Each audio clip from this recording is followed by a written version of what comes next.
প্রিয় শিক্ষার্থীবৃন্দ, ছবি এই ইউনিট স্পেশাল শর্ট ট্রি ক্লাসে তোমাদের স্বাগতম। আজকে আমরা রাসায়নিক পরিবর্তন চ্যাপ্টারের একটা গুরুত্বপূর্ণ টাইপ নিয়ে আলোচনা করব, পিএইচ রিলেটেড ম্যাথ।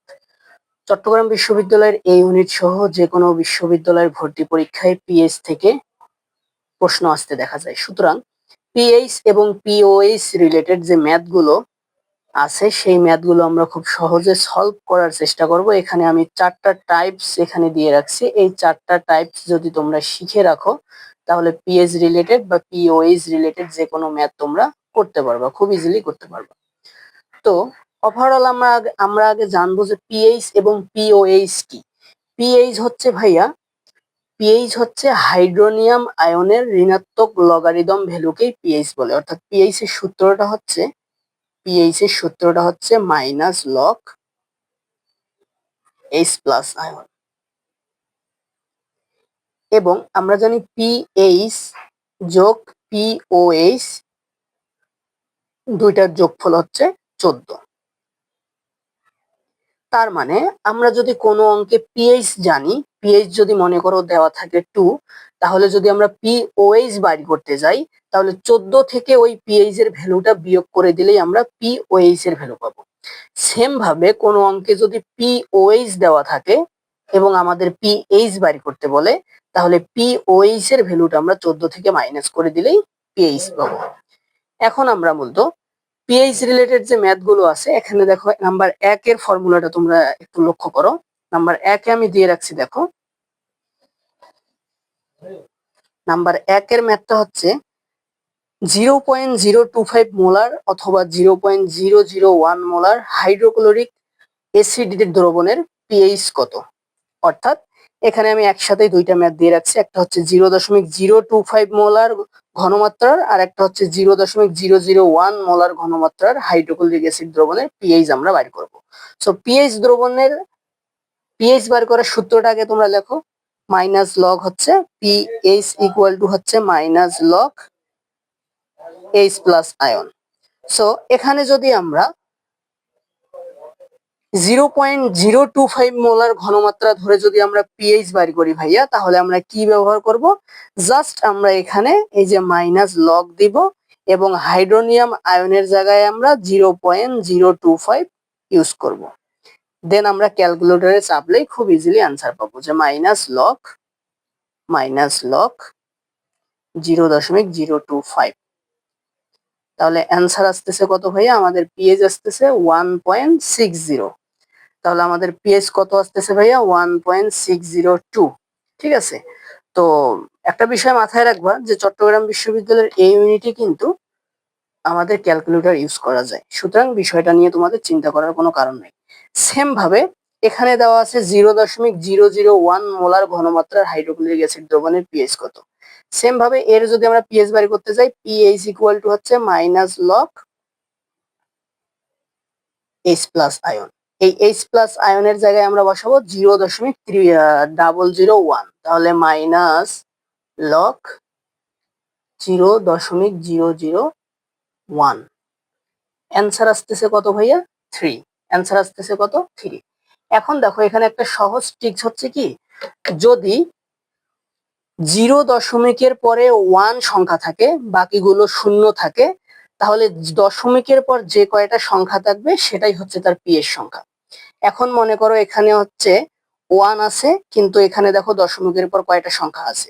1 2 3, তার মানে এর পিএইচ হচ্ছে 3। আমি যদি বলি এখন 0.0001, তাহলে এর পিএইচ কত? জাস্ট তোমরা হিসাব করবা যে এখানে 1 আছে কিনা, তার মানে 1 সংবলিত একটা সংখ্যা, সেখানে দশমিকের পর সংখ্যা আছে 1 2 3 4, তার মানে আমাদের এখানে পিএইচ হচ্ছে 4। তার মানে ভাইয়া কোন পিএইচ রিলেটেড অঙ্কে যদি 1 থাকে, দশমিকের পর শুধু 1 থাকে, তাহলে দশমিক সংখ্যার পর যে কয়টি সংখ্যা থাকবে সেটাই হচ্ছে তার পিএইচ ভ্যালু। এখন সেম ভাবে এই অঙ্কেই যদি বলা হইতো যে পিওএইচ নির্ণয় করো, তাহলে আমরা কি করতাম ভাইয়া? আমরা 14 থেকে এই পিএইচ ভ্যালুটা বাইর করে দিলেই আমরা পিওএইচ ভ্যালু পাইতাম। সেম ভাবে এখানে যে ভ্যালুটা পাইছি সেটা 14 থেকে বিয়োগ করলে আমরা পিওএইচ ভ্যালু পাবো। এখন দেখো 2 নম্বর প্রশ্নটা দেখো, 0.001 মোলার সোডিয়াম হাইড্রোক্সাইড দ্রবণের পিএইচ কত। এখন ভাইয়া আমাদের বুঝতে হবে সোডিয়াম হাইড্রোক্সাইড এটা অ্যাসিড নাকি ক্ষার। যেহেতু এটা ক্ষার, ক্ষারের সবসময় পিওএইচ হয়। ক্ষারের আমরা কি বাইর করি? পিওএইচ বাইর করি। তাহলে প্রাথমিক অবস্থায় আমরা সূত্র ইউজ করে যেটা বাইর করব সেটা হচ্ছে মূলত পিওএইচ, সেটা কিন্তু পিএইচ না। তার মানে এটার যদি আমরা পিওএইচ এর সূত্রটা হচ্ছে এখানে মাইনাস লগ এই যে ঘনমাত্রা 0.001, তার মানে এখানে আমরা ভ্যালু পাইলাম 3। এই 3 কিন্তু পিএইচ না ভাইয়া, এটা হচ্ছে ক্ষার। ক্ষারের সবসময় পিওএইচ ভ্যালু হয়। তাহলে এটা আমরা পাইছি কিন্তু পিওএইচ ভ্যালু। এখন আমরা যদি সোডিয়াম হাইড্রোক্সাইডের পিএইচ বাইর করতে চাই তাহলে আমাদের 14 থেকে 3 বিয়োগ করতে হবে। তাহলে আমাদের অ্যান্সার আসবে কত? 11। এটা হচ্ছে আমাদের পিএইচ। এবার দেখো কোনো অঙ্কে যদি ঘনমাত্রাটা, মোলার ঘনমাত্রা যদি পার্সেন্টেজে থাকে ভাইয়া, তাহলে আমরা কিভাবে পিএইচ বাইর করব? যদি মোলার ঘনমাত্রা পার্সেন্টেজে থাকে তাহলে পিএইচ বাইর করার নিয়ম হচ্ছে এই যে মোলার ঘনমাত্রা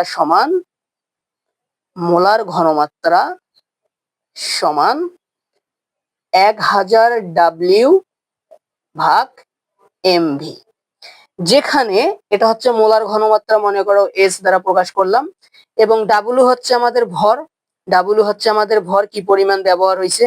এম হচ্ছে আমাদের যে যৌগটা দেওয়া আছে সেটার আণবিক ভর, এবং ভি হচ্ছে আমাদের আয়তন। এখন পার্সেন্টেজের ক্ষেত্রে মাথায় রাখবা যে পার্সেন্টেজটা দেওয়া থাকবে সেটা হচ্ছে ডাব্লিউ, সেটা হচ্ছে কি ভাইয়া? ডাব্লিউ। তার মানে 1000 গুণন ডাব্লিউ মানে হচ্ছে 2.5, এবং এম হচ্ছে আণবিক ভর। সোডিয়াম হাইড্রোক্সাইডের আণবিক ভর কত? সোডিয়ামের আণবিক ভর হচ্ছে 23, অক্সিজেনের 16, হাইড্রোজেনের 1। 23 16 হচ্ছে কত? 39, 39 আর 1 হচ্ছে 40। তাহলে টোটাল সোডিয়াম হাইড্রোক্সাইডের আণবিক ভর হচ্ছে 40। ভি কত ভাইয়া? ভি হচ্ছে, আমরা টোটালটাকে যেহেতু পার্সেন্টেজে হিসাব করতেছি তাহলে এটাকে আমরা 100% ধরবো। আশা করি বুঝতে পারছো। এই পার্সেন্টেজ রিলেটেড যখন কোনো ম্যাথ আসবে আমরা 100%টাকে ধরবো ভি মানে আয়তন, এবং যতটুকু পার্সেন্টেজ দেওয়া থাকবে সেটাকে আমরা ধরবো ডাব্লিউ, এবং এইভাবে হিসাব করে আমরা এস এর ভ্যালু পাবো। তাহলে এস এর ভ্যালু কত আসতেছে ভাইয়া? দেখো এস এর ভ্যালু আসতেছে আমাদের 1000 গুণন 2.5,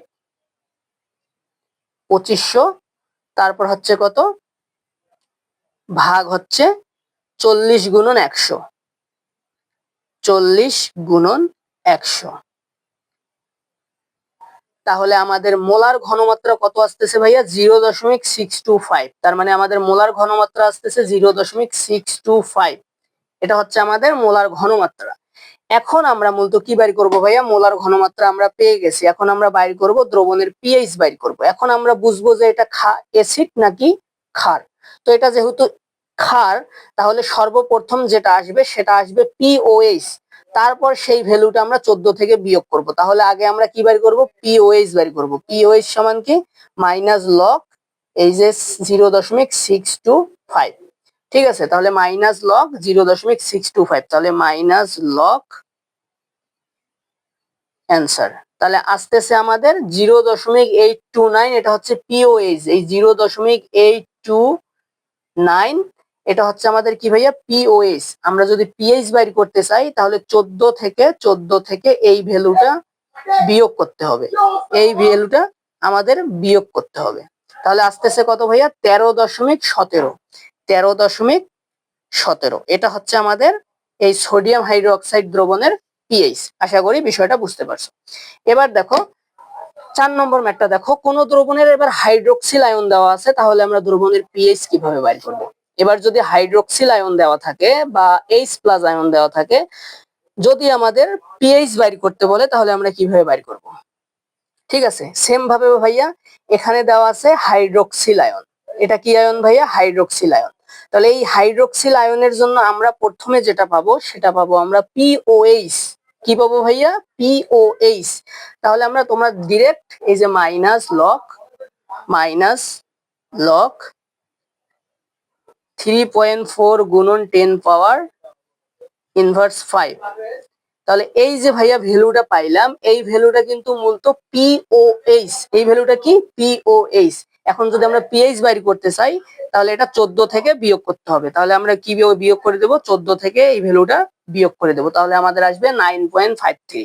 9.53। সেম ভাবে ভাইয়া কোনো অঙ্কের পিএইচ দেওয়া থাকতে পারে, কোন অঙ্কের পিএইচ দেওয়া থাকতে পারে, তোমাদের কি বাইর করতে বলতে পারে, ঘনমাত্রা বাইর করতে বলতে পারে। তখন আমরা কি করব ভাইয়া, এই সূত্রের জাস্ট বিপরীতটা অ্যাপ্লাই করে আমরা খুব ইজিলি বাইর করতে পারবো। সো আশা করি পিএইচ রিলেটেড যদি তোমাদের কোনো ম্যাথ আসে, পার্সেন্টেজ আকারে আসতে পারে, আমাদের মোলার ঘনমাত্রা আকারে আসতে পারে, এবং আমাদের পিএইচ দেওয়া থাকতে পারে, মোলার ঘনমাত্রা বাইর করতে বলে। সো এই রিলেটেডও আমি একটা ম্যাথের এক্সাম্পল তোমাদের দিয়ে দেবো। আশা করি পিএইচ রিলেটেড যদি কোনো ধরনের ম্যাথ আসে তোমরা খুব ইজিলি অ্যান্সার করতে পারবে। ক্লাসটি দেখার জন্য সবাইকে অসংখ্য ধন্যবাদ। আল্লাহ হাফেজ।